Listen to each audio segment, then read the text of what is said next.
So, episodes, recording them, making them. Should we do that? Is that a thing you want? Eh. Don't even have any chatter. They're literally nothing.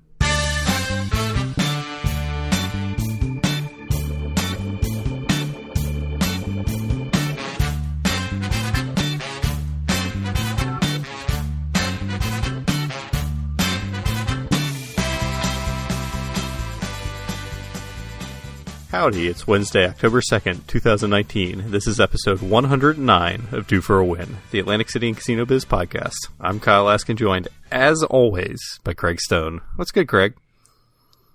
I don't have anything that's good. I don't feel good. So, everything is ruined. Wow. That was a great episode opener. I'm sure all of our fans are super excited to be listening right now. You've really set the stage for what's going to be a scintillating episode. Usually I have something in my mind for what's good. And I just have nothing. My bet on Maryland football, Maryland versus Penn State, under 60.5, that was good.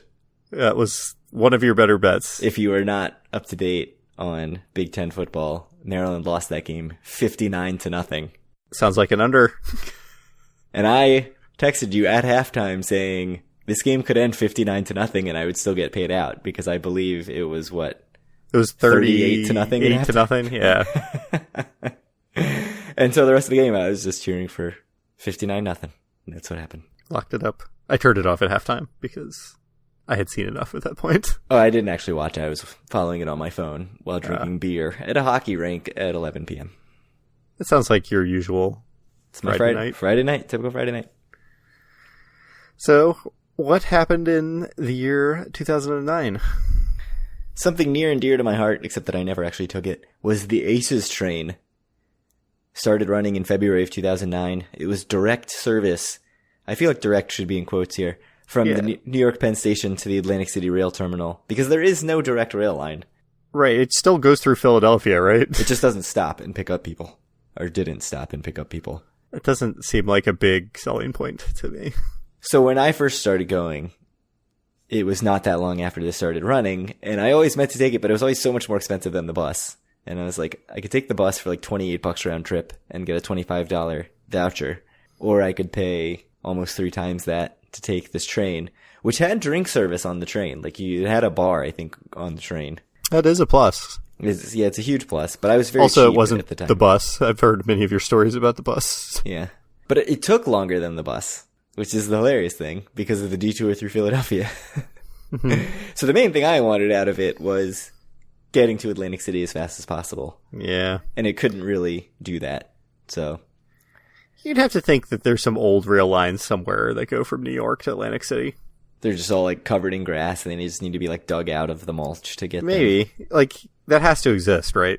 It's possible. I actually really doubt it. Yeah. Everything goes through Philadelphia. The shape of the state of New Jersey is not going to make that easy. Yeah. Anyways, also in 2009, what happened?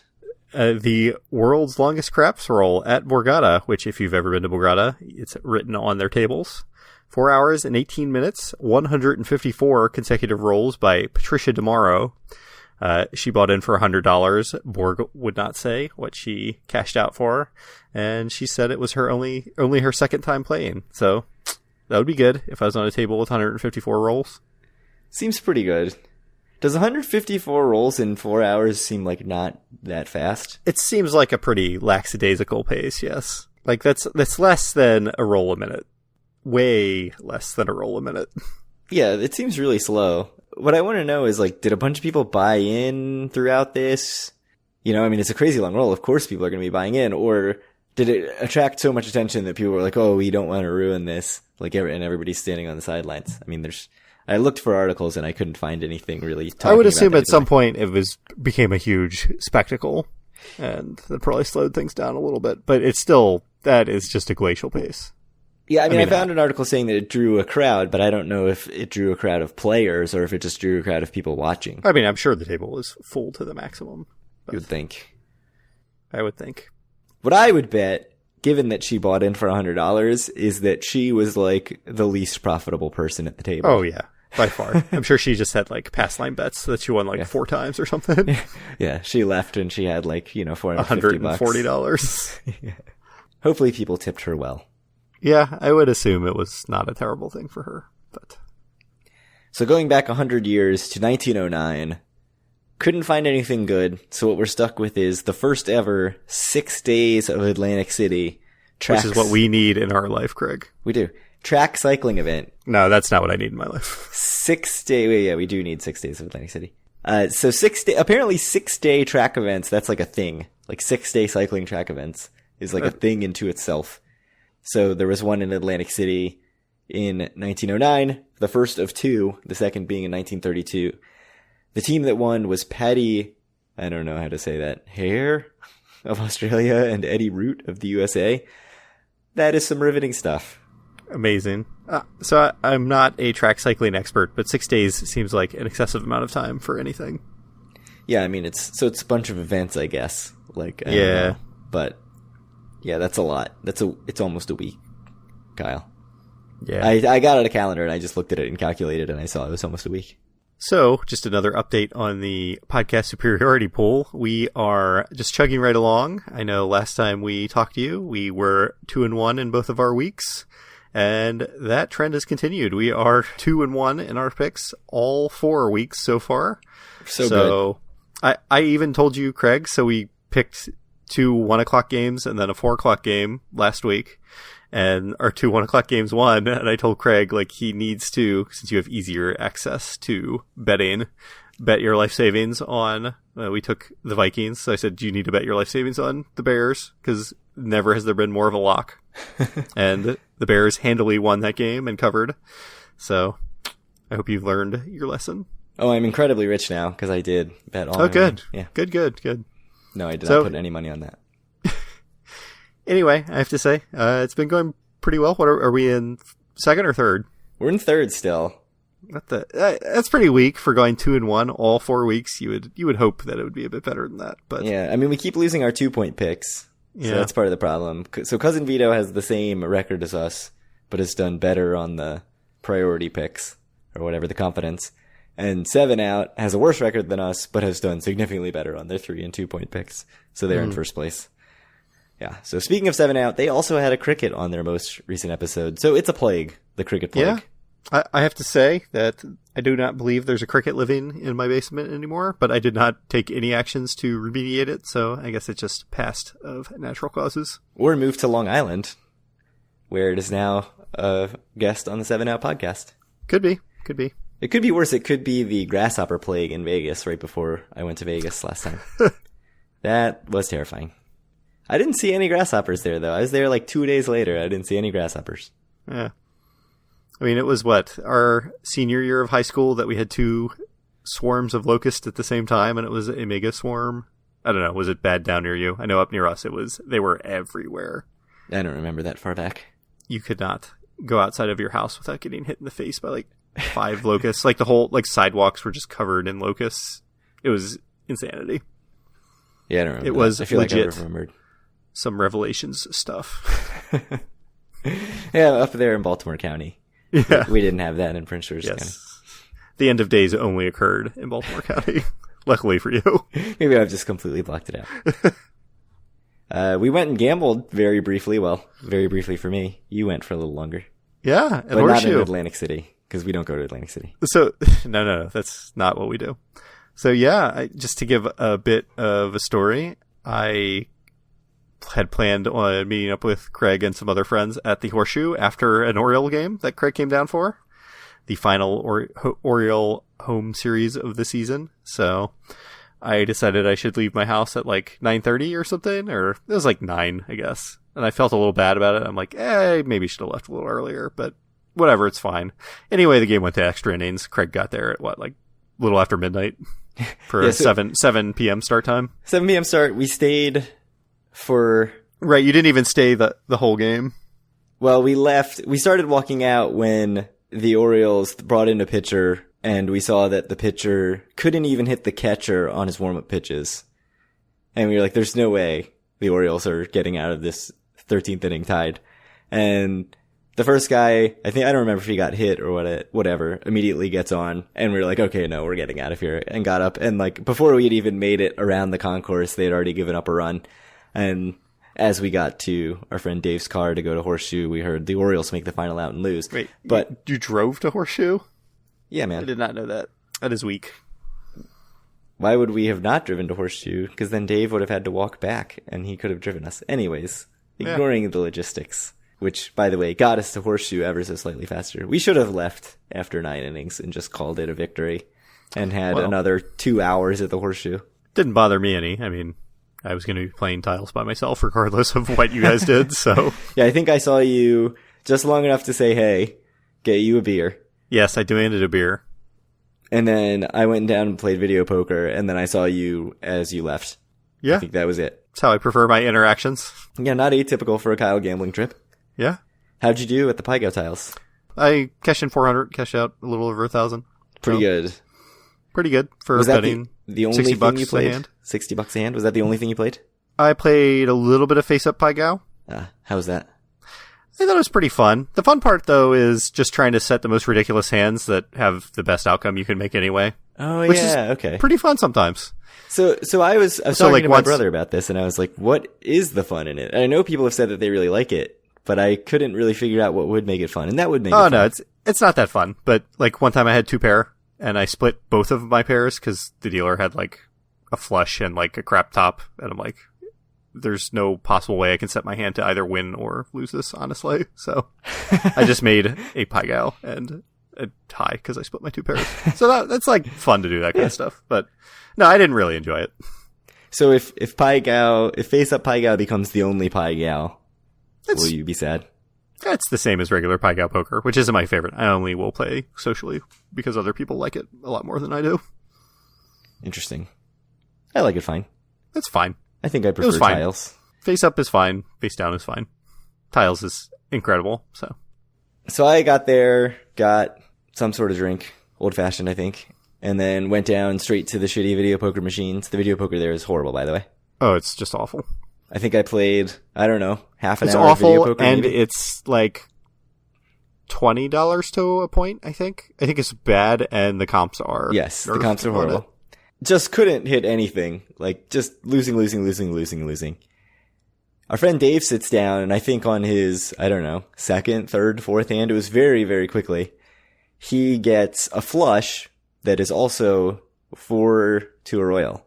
And he's like, do I keep the flush here? And I'm like, no, absolutely not. You have to go for it. So he kept 10, queen, king, ace of clubs, hits the button, jack of clubs, $1,000 win. Which is perfect. Best part about that, no hand pay. Yes, no hand pay. I guess the best part about it is $1,000, but the second best part about it is no hand pay. So another one of our friends who has played significantly fewer video poker hands than you now is at a royal. I'm sure you and Dave combined have played probably less than half of the hands I've played. So that was cool to see. Good to see somebody else hit a royal. You know, I'm a little less jealous since I've hit 2. Yeah. I also wasn't jealous because I also had $1,000, so. Yes, you were up, so that's good. Also, I wasn't going to play that horrific video poker there. It was very bad. Was it 7-5 or 8-5?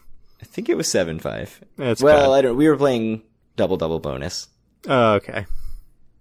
Which was slightly better, but still really, really bad. Still awful, yeah. So I lost, I don't know, $80, way faster than you should lose $80 at video poker, and then remembered that I had $15 free play, and I turned my $15 free play into $25 real dollars on some crappy slot machine I had never seen before. Sun 25? And Moon. I have seen it a bunch of times. I've never played it. It's no seal the deal. No. But I just... What is? It was one of those games where you get free games as the bonus, so I hit a bonus pretty early, and it just kept re-triggering free games. And I still, even though I got like 40 free games, I still only won like 15 real dollars because it's penny slot.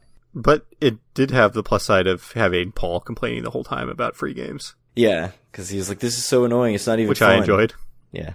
I know, but you're like, this is the greatest moment of my life, don't ruin this for me. You didn't say that, but I could tell you were thinking it. Better than the Royals. Better than the day I got married. Better than the days my kids were born. The day you got 40 free games. That time a few free games triggered on the Sun and Moon machine at the Horseshoe Baltimore. I just enjoyed making fun of you because you made a 40 credit bet instead of a 400 credit bet because you're an idiot. And when you won, whatever, you won like $40 at the end. I was like, you should have been $400. It's true. It's a good point. It was $25. Yeah. It should have been $250. Whatever. I would have totally forgotten all about the $80 I lost on the crappy video poker machines. You probably wouldn't have.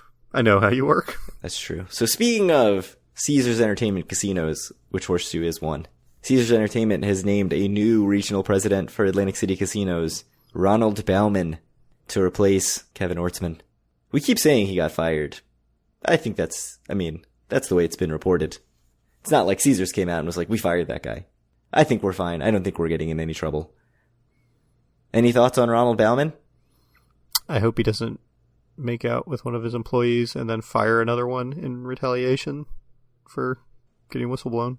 Maybe they put that in the employee handbook now.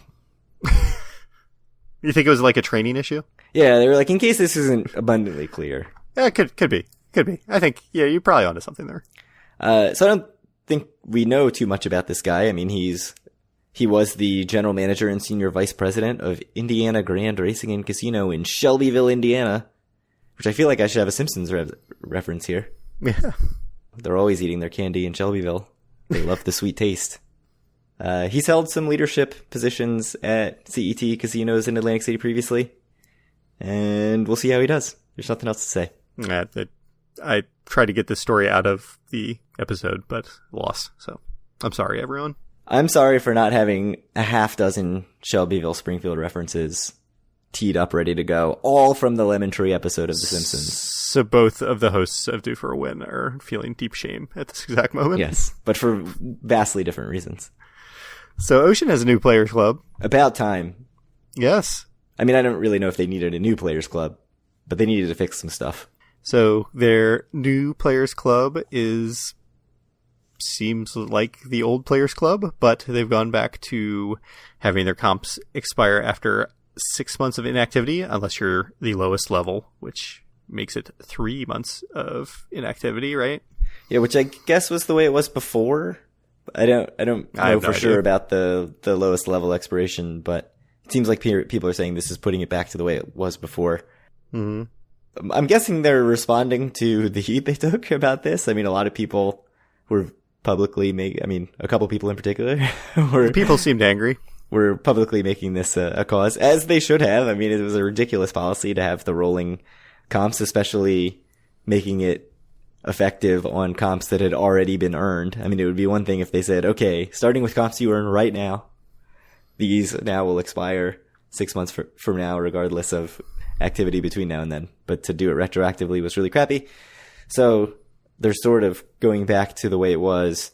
On Twitter, they still posted this as comps expire 6 months after inactivity, with no asterisk about the lowest tier level, the blue level, expiring after 3 months, which is kind of weird.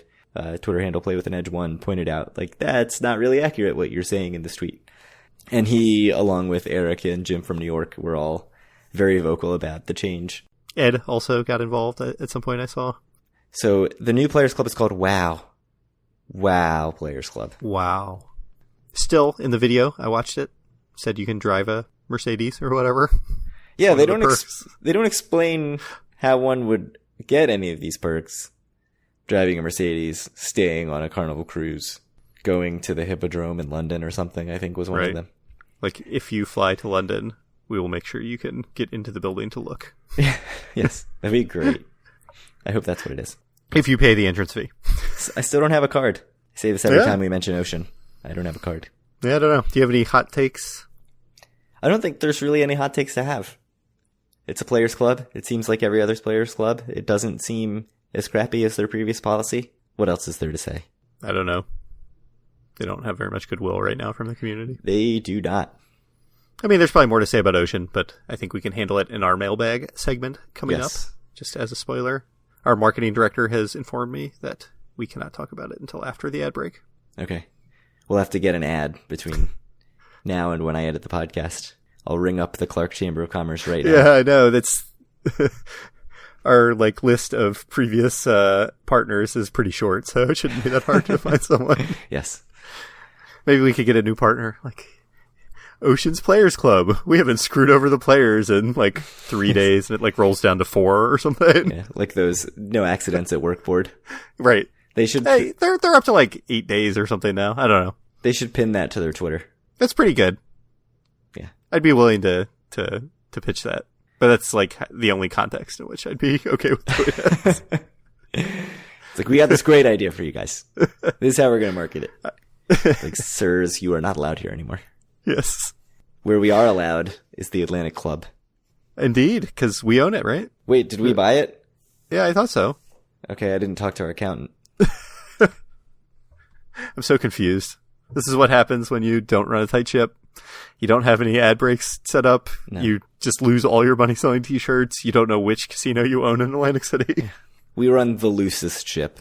Right. I don't know what a tight ship is, or if a ship can be loose. But if it can, our ship is very loose. We run the town whore of ships. Sandy's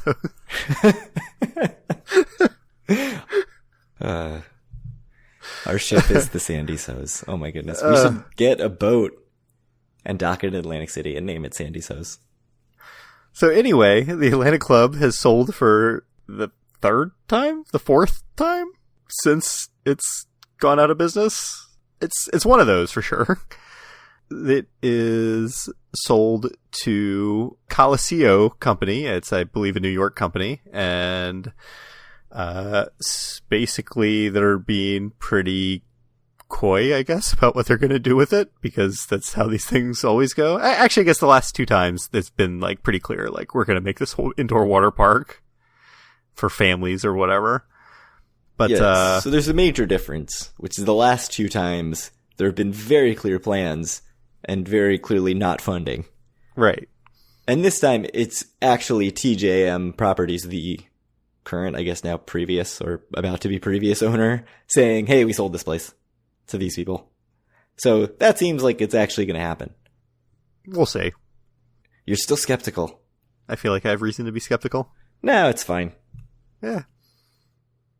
So speaking of TGM, our friends at Route 40 also tweeted out that they did not pay their taxes on Atlantic Club last year. So presumably as some part of this, someone will end up paying the taxes on it. You'd hope. Because I hear if you do not want the city to own it, you should pay your taxes.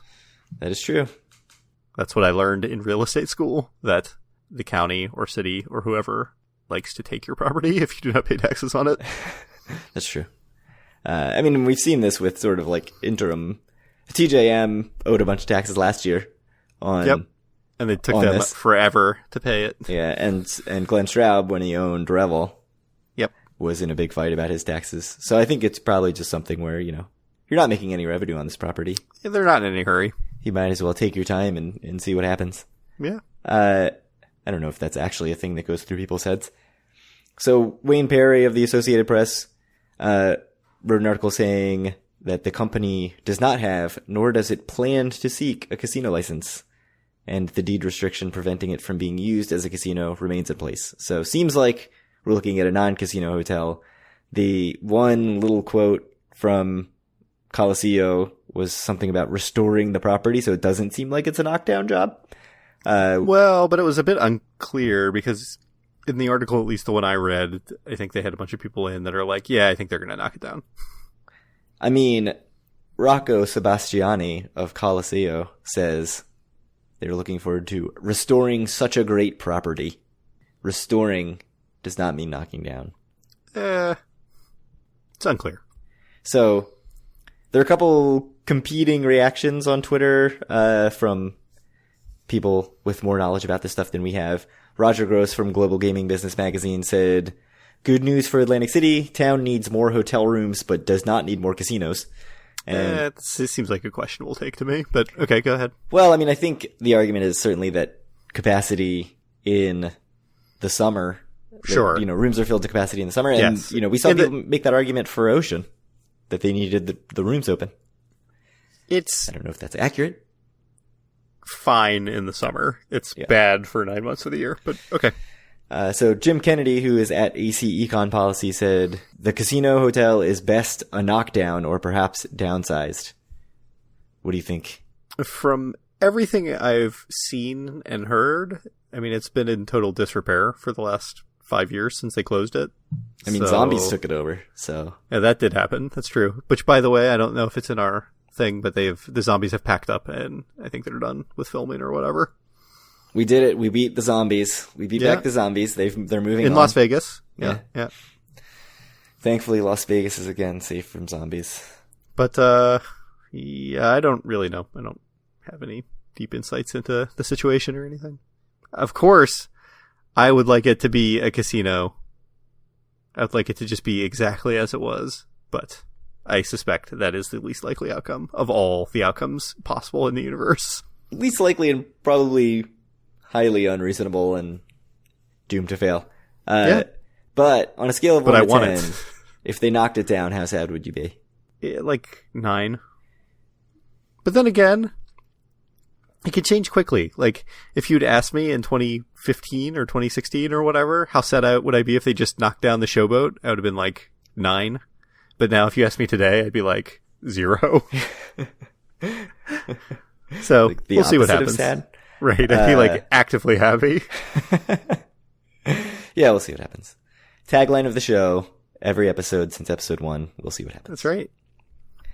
Let's get into some questions. Speaking of people who get really angry when we say we'll see what happens, Han sent us a question via Twitter. He asks, how much runway does the Ocean Casino and Resort have left before it gets grounded like Revel or takes off like Borgata? What would it mean for 2AC for Ocean to fail like Revel? So there's 2 questions there. Sure. The runway thing. I mean, right now it seems like it's ever so slightly profitable from what we can tell. It sounds like it's profitable. That's what they're saying. Although that has the major caveat of being, we learned that in the middle of summer and we're about to get into... Not the middle of summer? Not the middle of summer. It is October 2nd right now, so we're getting into the slower months. I feel like that's not a great sign. So I don't know like how many cold winters the ownership of Ocean is willing to stick this out. I mean, there's really kind of no way to know that. I know that the previous owner, Bruce Dyfik, said all the right things about, having capital and being able to come in with no debt and have a longer runway, but then it turned out that he had actually put a lot of personal money in it and maybe did not have that much runway, so... And also wasn't allowed to leave his room after 9 p.m. That is true, too. Unrelated to... to the management of the play, well, to the profitability related to the management of the place. Directly related to the management of the place. But so I don't know. I mean, do you have any idea about the runway? I mean, are you nervous just because it's being run by a hedge fund, and how much leeway are they going to give it? So, I think there's problems that come about because it's being run by a hedge fund, but I have to think that they would see some intrinsic value in just the property, and it's kind of worth more. Presumably open than closed. I mean, closed, it's worth basically nothing. But even more than that, I actually think the summer was kind of promising for them, especially compared to the horrific summer they had last summer, or horrific couple of months in the summer they had last summer. So I think so far this year it's been really bad for them. If you told them that this is what it was going to be when they opened it, they would have never opened it probably, but it looks like they're moving in the right direction, so I'd be surprised if it shuts down anytime soon. We would be hearing rumblings already if it wasn't going to make it to next summer, right? Right. Because we're getting into the slow months, so you're going to be acting now if that was going to be the case. So that's not happening. And I think you're right. Seeing the upward trajectory a little bit, clearly they're going to give it at least one more summer. So I would think that's my take. I think if there's not improvement from this summer to next summer, that could be a bad sign. But it's hard for me to imagine them not seeing how 2020 shakes out. Yeah, and I think one of the issues is, I mean, you touched on it. If they close it, I think it's much harder to sell because I think then it's just seen as an unfixable property. It would be very hard to get over that if it closes again, even if they're keeping it open at barely break even or slightly unprofitable. I think that's way better for their sales prospects than if it closes a second time. If it closes, it's totally worthless, and they're just on the hook for taxes or whatever every year, forever. So speaking of closing, the second part of the question is, what would it mean for AC, or what would it mean to AC for Ocean to fail like Revel? I don't know if it would mean a whole lot, frankly. I mean, I think, we're kind of expecting for a casino to close at some point in the next year or two, though we've been expecting that since we started the podcast, frankly. I would think I'm on like the far edge of like, wouldn't be terribly alarmed by that. Do you think it would be not even as bad as the first time Revel failed? I don't think hotels closing is like the root of the problems. It's just like a symptom of the underlying issues. So it might show that the problems are a bit deeper than we believe they are. And like, I'm just not sure. I mean, I think seems like the city's doing all right with 9. And, if it went down to 8 or even if it went down to 7, like, I don't think that's necessarily awful for the city. But I don't think it's going to happen. I'm with you in that I actually don't think it would be as terrible, because I think when it first opened and then closed, it was sort of seen as like, wow, even Revel can't make it in the city. Even the nicest new property can't make it in the city. And they put a ton of money in this thing, and it's just this massive black eye failure. And I think if it happened again, people would say, oh, that property's really messed up. I think it would be seen less as like, well, Atlantic City's just dying. I mean, there certainly would be a segment of people who have that perception anyway, it would serve as another confirmation. Yeah. But, with Hard Rock 2 doors over doing very well, I think it's harder to make that argument. And people who actually I'd say well, not very well, but go ahead. Yeah. I mean, but, having opened and succeeded and put a ton of money into the property and doing pretty well, it's harder to make the argument of like, oh, well, see, nothing can succeed. You can't make the argument that nothing can succeed in Atlantic City. So I don't think it would be as bad for Atlantic City.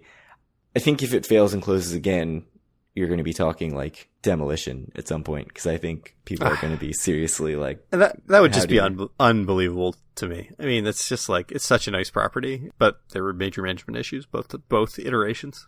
So yeah. It would be hard for me to believe that demolition is a better option than just letting it sit there. I guess the question is, are the layout problems fixable in a way that's more cost effective than starting over? And you'd think it would have to be, but who knows? All right. So Justin W. sent us a question via the feedback form before he went to Atlantic City, which has already happened. But I saw it and forgot to try to answer it on the show. But he asks, what is the best Laurel/Diamond Lounge in Atlantic City? Factoring my wife doesn't drink and is mostly there for the food and entertainment. So what do you think? I mean, I think if you're only there for the food, the spread at Caesars is the biggest. And I don't think it's like amazing food or anything, but I think it's better than the Bally's food. But Caesars doesn't have Galaga. That's true. So as a hangout spot, I think Bally's is a way cooler hangout spot and just a cooler ambiance in general. And neither of us have been to Harrah's, right? We have not, although I think have not the consensus is that it's the least nice of the 3. Okay. If somebody vehemently disagrees, let us know. That sounds totally right to me. The buffet is definitely better at Caesars, no question. I personally like the Bally space better. I don't think the food is like fantastic in Caesars or anything like that. So, but there's like 6 times as much of it at Caesars as at Bally's. Yeah, at Bally's when we went, and it was dinner time, it was like kind of like finger foods were out, but it was pretty small. Like Caesars has a legit buffet. Right. So, yeah. I think Caesars is probably what you're looking for, but I would check both out. Can't really hurt. I mean, I guess you lose some reward credits, but it's true. Probably have plenty of those. So Trisha in the Facebook group asks, do you think maintaining CET status, Diamond specifically, is going to be more valuable with the inclusion of Tropicana or less valuable? Also, which casino do you think offers the best comps, free rooms, free play, dining, or comp dollars, etc.? So I think I would have to say more valuable just because it's a massive network. It's already a massive network, and it's going to be an even bigger network of casinos. So I have to just jump in and ask, did you see the news that came out about Diamond? No. So I believe they pushed out an email, and it essentially said, if you matched into Diamond this year, you will not be able to match into Diamond next year. Oh, interesting. Okay. So it's going to be a lot harder to be Diamond next year if you're people like us who matched in through Wyndham, basically. Or if you matched in through just like, matching MGM Gold to Diamond or whatever. That's not too surprising because it feels like they had made it incredibly easy. So what I was actually about to say is that I think there's an asterisk next to all this stuff about maintaining status because AC is like in the golden age of tier matching, right? So, So, I mean, as far as value, though, specifically just, ignoring the sort of maintenance question or what your cost is to get there, like, is the value of Diamond going to go up or down? And I guess, I mean, part of that question is also with El Dorado running the show. And that's the big question mark, I think, right? Right, and that's like some people I saw were speculating that this might be kind of like the first thing that El Dorado's done is to kind of try to cut out the people that are just free loading into Diamond. Yeah, I mean, I guess I know people who have earned their Diamond through gambling have been complaining for years about all the people who have found backdoors into the system, and it seems like they've just been opening up more and more of those backdoors for the last few years, like almost to the point where Diamond was just a marketing thing to say, like, here's a carrot that we can use to get you into the casino, or to get you to play a little more than you did before, and not really a truly elite status. So it'll be interesting to see if El Dorado sort of treats Diamond the way it used to be back, 10 and more years ago. Even probably 6 or 7 years ago, where Diamond had a lot of perks, and it still has a lot of perks, but where it had a lot of perks and really felt like a status that was a high level status, whereas now it sort of feels like almost just slightly above the base level, even though the perks are significantly better than the base level. It feels like so many people have it, right? And they've been taking some of the perks away. Like, it's harder to get into Diamond Lounges now. It's like, even, I don't know if you noticed in Baltimore, they even had a sign that says you're not allowed in the Diamond Lounge in Baltimore, which gives you nothing to get in there unless you got 25,000 tier credits, either this year or last year. Yeah, that's so weird. I mean, I went in because they can't even give away free beer in the Diamond Lounge in Baltimore. I mean, I walked right in and nobody said anything and nobody checked my card. They did actually swipe Dave's card when he ordered and didn't say anything to him. I'm pretty sure he doesn't have that many tier credits. The other part of the question is, which casino do you think offers best comps, free rooms, free play, dining, or comp dollars? Do you think there's one answer for that whole group, or do you think you have to break it down into individual items? I mean, so I guess I didn't actually answer the first question, so just jumping into that real quick. Too late. I mean, it's gotta kind of be more valuable with the inclusion of Tropicana. Like, it can't be less valuable, I think, if that makes sense. Yeah, unless El Dorado does a lot of things to make it worse, but we can't know that. Like, just sure, going based but that's on numbers, just right? Because of their new owners and not necessarily because Tropicana's been included or whatever. So, like, Diamond, I think, has to be more valuable next year than it is this year. Especially just based in AC. I mean, you're going to have 4 properties out of the 9. So anyway, which casino do you think offers the best, like, comps, rooms, free play, dining, comp dollars? Yeah, it's different for every casino. We've talked a little bit about it, right? So comp dollars, I think it's about the same everywhere. I haven't noticed a huge difference with the number of comp dollars. I think if you would have asked people in the old days, like, I know a lot of people went to Ocean because I think they felt like they were getting the most comp dollars there. I feel like I accrue comp dollars very slow at CET properties. Compared, I mean, I'm always surprised when I go somewhere else. Like I mean, I always have just an infinite number of reward credits. So, but that's mostly because there's always like deals for me where if I come, I get 4,000 reward credits or whatever. So, yeah, that's true. Dining, I mean, that's the same thing as comp dollars. Basically, you don't really get dining kind of separate from that anymore these days. I mean, it was like you could a little bit when I first started going in 2005, but that's, at least in my experience, more or less a thing that's gone away, at least for the level of player that we are. If you have a host, it might be slightly different, but you still get like free buffet coupons, but you don't get like, food and beverage too much unless you're a higher level player. Free play, like we've always said, we think Borgata is by far the most generous in free play. That's been our experience. I just got $50 free play mailer from them, which makes no sense. Like, they should not be giving me $50 from free play in match play. Free rooms, I think we've always said it's been Tropicana. I don't know if that's going to change or not with the kind of merging of them into Caesars and, maybe El Dorado put their stamp on the company a bit more. I don't really know. I think Ocean has actually always also been pretty generous with comps, and frankly so is CET. But Tropicana for me has been the best, I think, given the level of play I've given them. Yeah, I mean, CET historically has always been a really easy free room to get just because of their volume. Like they've got so much inventory. So it'll be interesting. Plus, I think it helps a lot, like the natural volatility of their like online system, because their algorithm's not very good. Like if you just keep checking, like eventually a room will be free. Right, that does help a lot. So, never underestimate the power of like mashing refresh on a website until you get the thing that you want to get, whether it's like tickets to a sporting event or a free room at a Caesars property. So again, now they're going to have 4 properties, which is what they had back when they had Showboat.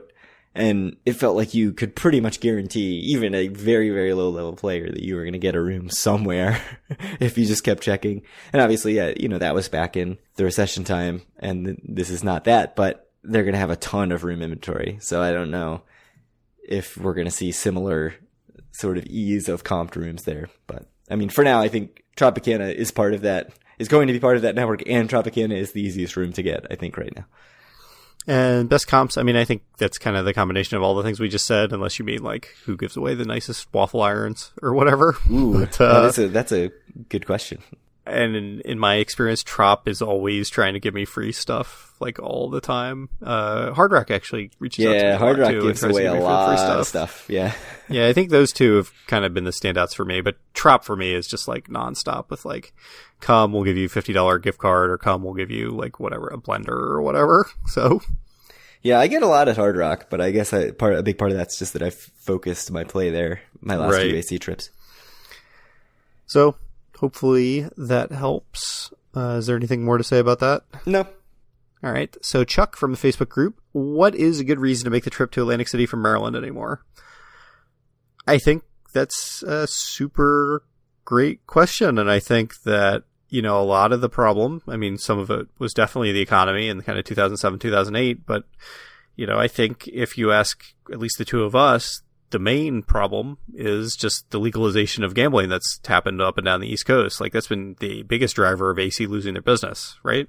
Yeah, I mean, Pennsylvania casinos, Philly has casinos. I mean, it's all this stuff for right. Maryland, Delaware, A lot of the metropolitan areas, the big centers where people live, you're driving by other gambling options to get to Atlantic City. I'm coming from New York, and so we've got Resorts World, but they don't have real table games there. So I'm not actually like going directly by, my Greyhound bus doesn't go by another casino on the way to Atlantic City, but until they open one in Hoboken or Jersey City or whatever. Right. So, I mean, I think we're, within the next, 20 years or something, that will not be the case anymore, or that will become the case where I'm going by a casino. So, but yeah, I mean, for Maryland specifically, so what is it? You are in Maryland, you do go by Horseshoe and Maryland Live and Hollywood Casino, right? All to get to I mean, like, let's be real. Hollywood Casino is not like anything to really write home about. Somebody just talked it up on an episode of You Can Bet on That. They meant Horseshoe 100%. Like okay. I listened to that call and You Can Bet on That. Because the person said Hollywood, but they were talking about the Horseshoe. They said Hollywood Casino. There is not Baltimore. 8 craps tables at the Hollywood. It is 1 craps table at Hollywood. Yes. And it's a very small casino. Is in Perryville, nice. Maryland. Maryland. I actually like it perfectly well, but it's very small. So why do you make the trip? So we've talked about this before on older episodes. I mean, for one thing, obviously, my co-host on Due for a Win, based out of essentially New York City. I'm based out of essentially Washington, D.C., so Atlantic City is kind of an in-between for the two of us, and we built so many of our memories in Atlantic City, right? And it's like a bit more of a, it's a vacation kind of to go to Atlantic City, right? And going to Horseshoe or whatever is not really, it's just a night out. So, I mean, those are kind of the reasons for me. I mean, if I just was looking to scratch a gambling itch, I would go to Horseshoe or MGM or Maryland Live. So say I still lived in beautiful Laurel, Maryland. Would we ever go to Atlantic City, do you think? Yeah. We'd go less often, but we would. Yeah, I think so too, because I think, I mean, you said it already, but it's a vacation. The nice thing about going to Atlantic City, and I know it's, a tiny compared to Vegas, but everybody in Atlantic City is there on vacation. Well, everybody who's not serving you or dealing you cards at the table. I don't think that's true, but okay. I mean, it's like the entire town, or like the entire town of stuff that you're going to is built around catering to people who are there for like leisure, right? So there's not a bunch of people commuting to work. For health, Craig, for health. Yes, exactly. Yes. It's a health resort. Its original purpose. Yes. Sorry, I'll apologize to Dr. Jonathan Pitney after the show. And that vibe of it being this, casino town, for one thing, where it's just a lot of entertainment focused on people who are adults with some disposable income, creates an atmosphere that's very different, I think, than even other cities that you go hang out in, and are just worlds apart from going and sitting at a table at the Horseshoe Baltimore or Maryland Live or anything like that. And I really like Horseshoe. So I'm not saying like, oh, Horseshoe's terrible and I would never go there, or I don't have fun there, but I would much rather travel way further to go to Atlantic City than have all my gambling time be at the Horseshoe. And honestly, like, if all my gambling time was at the Horseshoe or other casinos like that, I don't know that I would gamble that much at all. No. I mean, we've talked about this before, too. I think you don't have whatever the gambling itch is, and we've gotten into big discussions about that, and you get offended, but... No, I have the video poker itch. I would not say I have, like, an actual gambling itch. Yeah. Like, I'm like, I really wish I was sitting at a video poker bar right now. And every once in a while, I'm like, it would be really fun to choose some craps. But I'm never like, I really just need to go sit at a, blackjack table, pie guy table. Or I just need to be in a casino. You're not like a person like some other co-hosts of Due for a Win that like sees something happen or thinks about something happen and is like, I wonder if I can get action on this. No, that's not me. No, I don't. So I don't have that itch at all. Like, I like the casino vibe. I really like another thing I really like about Atlantic City is being able to hop from casino to casino. Yeah, no, that's nice. It's a very walkable place in general, just in terms of boardwalk and things that are just off the boardwalk. Tennessee Avenue is going to help with that. There are a lot of restaurants. There are a lot of good places to grab a cocktail now. So I think if you're just talking about, I'm going to sit at one place, I just want to gamble, like, if that's what you want out of your gambling trips, then no, there's not a reason to make the drive. But if you want all the extra stuff of like, I'm going to go get a nice meal in walking distance from this casino and I'm going to go to other casinos on the way. Like, that's what I like about a gambling trip. So that's why it's worth the trip to me. Yeah. I mean, it just depends on what your priorities are. I mean, certainly plenty of people do not come to Atlantic City anymore because they can scratch the itch they have at a casino that is much closer to them than Atlantic City. Yep. And I do not begrudge them that. That is certainly a reasonable option. So, excellent question. So, we have a few more questions that we will save for future episodes. And I think that, in general, I really like the format of this. So if you have any more questions, always feel free to tweet them at Due for a Win or at Kyle Askin, or, just shoot them to us in our Facebook group, which is facebook.com/group/Due for a Win. But the last question that we want to handle tonight is by Facebook moderator Terry, which is, when are you two going to AC? ? LOL! ! Can we give them an answer? You asked me today, so I said that it seemed fine, so go ahead. Okay, here's the latest. I feel like we need a drum roll. I haven't actually ran this by anyone yet, so... If we were a better podcast, I would have effects and stuff, because it's been a running joke, and I don't know how much of it is actually a joke. It's not a joke, it's just life. Yeah. Life has gotten very in the way, but I have pitched October 24th, 25th in that range, and it seems like I am good to go October 25th to the 26th, if that is an option that works for you. Oh. Whoa. Yeah. Overnator. Whoa. So I don't know if you would come out Thursday night as you usually do and then leave Friday night? Yeah, I can't stay on the 26th. So, yeah, I would probably go Thursday night to Friday night would be my guess. So, tentatively, I think that is what we're looking at. Potentially, Kyle, that's only a little over 3 weeks away. Yeah. I should also, from the publishing of this episode, run it by my planning executive that I have. Hope's already sky high. Can't be canceled now. It should be said that that's probably an important step in this whole prospect situation. So my room rates suck that Friday. Oh, sounds good. One thing that we've talked about. I bet that I can get you a room for free, since I will be able to check you in. Almost certainly. As long as you just promise to keep the porn buying to a minimum. I promise nothing. I'm not saying none. I'm just saying, what most people consider a reasonable amount. Do I have to not play like your usual? Do I have to play on your card? Do I have to stay in the West Tower? I have questions about this. Ooh. Yeah. Oh, that would be good. I could book you in the West Tower. Have you ever stayed in the West Tower? I don't know if you know what I have to go through. I don't think I've stayed in the West Tower. Like, maybe once, like a long, long time ago. You don't understand my plight. Like, this is not a burden I can bear alone. And this is my opportunity to show you what I have to go through to go to Atlantic City and how serious I am about going there. So what we had discussed, what I had pitched as a hypothetical when there wasn't even a hypothetical date being talked about. Marina trip? Was a marina trip where one of us, probably me, stayed at the Golden Nugget and the other of us stayed at Harrah's. Mm-hmm. I mean, staying on a Friday night at Golden Nugget sounds stupid, though. It should be like some Wednesday night or something if we're going to do that. So the hard part about that, and I would still be willing to do it, but the hard part about that is we're going to be talking about like $189 for that Friday night to stay at Golden Nugget. And it would be more than Borgata for me, almost guaranteed. Yes. So that's just a hard sell, even for a marina trip. Craig, you're going in the West Tower. You're going to do it? You're going to stick in the West Tower? I have 7-night-a-week comps right now at Tropicana. I mean, this is something that will happen. For all we know, I'll end up getting another... They'll like upgrade you to like the South Tower, which is a tower I've just like desperately wanted to get in all the time because I've never stayed hilarious. There. I mean, it is going to be late October. I'm just talking about be like, would you like a suite, sir, in the Havana Tower? If they ask me that at the desk, I'll be like, no. Put me in the West Tower in your shittiest room. Put me on the second floor of the West Tower, as close to the elevator as possible. And make sure that the porn doesn't work on the TV. If you could actually leave a half burnt out roach clip in, still just reeking in the place, you'd be like, sir, marijuana is the least of your problems in the West Tower. Yes. Have you heard that one of our rooms exploded because there was a meth lab in there? I'd be like, actually, I did, yes. I did, and I was not surprised.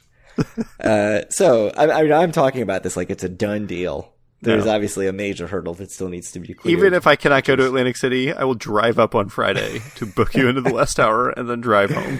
All right. Well, we'll have more updates in the next episode, hopefully with more confirmation. But at that point, we're going to be talking about like potentially a week out. So we'll try to firm some stuff up and put it out there on social media if there's going to be any kind of place to meet us. Yeah. Where if we actually have any overlapping. It could totally end up where like, you get there, hand me the keys to the West Tower as my bus is pulling in to whatever. My car is leaving. Like I hand the key out of my car window and you reach out of the bus window and grab it. Yeah.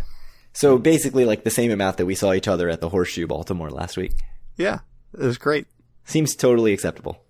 So anyway, I'll talk to the planning executive and figure the situation out. But sounds tentatively good to me. But I definitely can't stay Friday night. That's fine. It is fine. Anyway, I already gave you all the Facebook group link. You do not get it again. I hope you were listening closely. You can find all of our content at twoforoone.com. Find our podcast on iTunes, Stitcher, Google Play, TuneIn Radio, Spotify, and not YouTube. I also already gave you both my and Craig's Twitter. So again, I hope your note-taking was up to snuff. But do send us questions, because I think it's an interesting segment. So you can also send questions via email to doforawin@gmail.com or go to our website and order a shirt, because let me tell you, we have a lot of shirts that we spend a lot of money on. So I wouldn't say it was a lot of money. Yeah, it was like a medium amount of money. I mean, they are $9 or $11 per shirt. How much money can it really be? We have a lot of shirts. I don't know. We should probably take stock of the shirts and really figure out what we still have. Yeah. Maybe. And then use them for kindling. Sounds like work. These are limited edition collector's items. Well worth your $9. And how about this? If we go to Atlantic City in October, which is iffy, you can order a shirt from us and we will deliver it to you there. And you won't have to pay $4.50 shipping or whatever it is that Craig charges for that. It's $5 even for shipping. Ooh. I gotta make up for our past mistakes. Well, and the envelopes that you're using to put stuff in. Fair, I guess those aren't free. And it probably averages out to more than $5 per shirt. Yeah, that's probably true. Man, we're bad at business. Bad at business. Take pity on us. Buy some shirts. meet up with us in Atlantic City, maybe in October. Who knows? And 100% definitely going in October. Can't. We'll wait talk to see you guys everyone. in 2 weeks for our trip preview episode, which for the trip that is definitely happening. 100%. Send us your questions.